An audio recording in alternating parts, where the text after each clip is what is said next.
tous les frères du pauvre le haïssent. Combien plus ses amis s'éloignent-ils de lui? Il leur adresse des paroles suppliantes, mais ils disparaissent. Proverbe chapitre 19, le verset 7.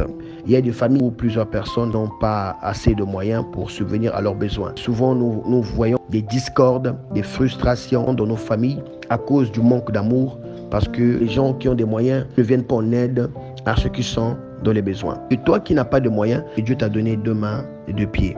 Il n'est pas interdit de demander de l'aide à la famille, demander de l'aide à son frère qui a des moyens ou à sa sœur qui a des possibilités de vous aider.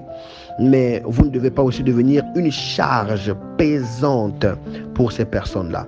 À la fin, il y aura des disparitions, c'est-à-dire que les gens vont s'éloigner de vous, les gens vont vous éviter, les gens vont commencer à dire des choses sur vous. Ça sera dû parfois à votre abus de demande ou abus de présence dans leur milieu. Alléluia.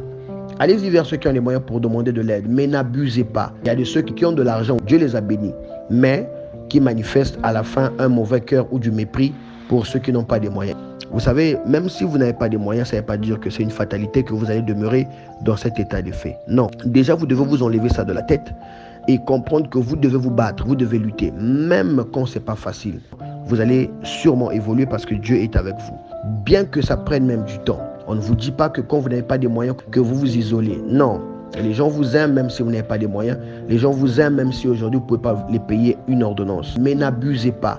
N'abusez pas. Ne soyez pas un poids où lorsque vous venez, vous ouvrez le portail de votre frère, votre soeur, dès qu'on vous voit, déjà ils changent d'humeur parce qu'ils savent que vous venez toujours pour une demande ou une ordonnance où on a faim.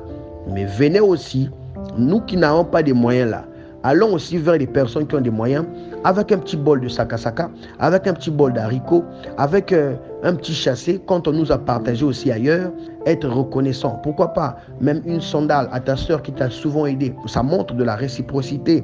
Ça va vous bénir, bien-aimés. Sachez gérer vos situations en famille. Il faut qu'il y ait une limite, il faut qu'il y ait du respect. Sinon, après ça déborde et ça emmène des frustrations, des disputes. Il faut qu'il y ait un juste milieu afin que chacun de nous puissions avoir une bonne relation vis-à-vis des autres et qu'il n'y ait pas d'incompatibilité d'humeur.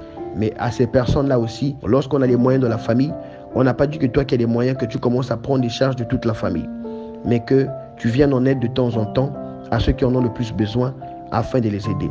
Ce qu'il faut faire, c'est s'adapter par rapport à votre famille.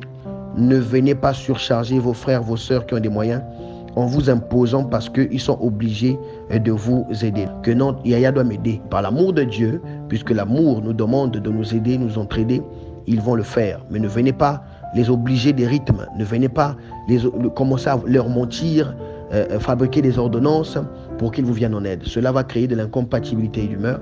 Cela va créer des disputes, des incompréhensions. Ça va créer des tensions dans la famille et vous serez à l'origine de ces choses.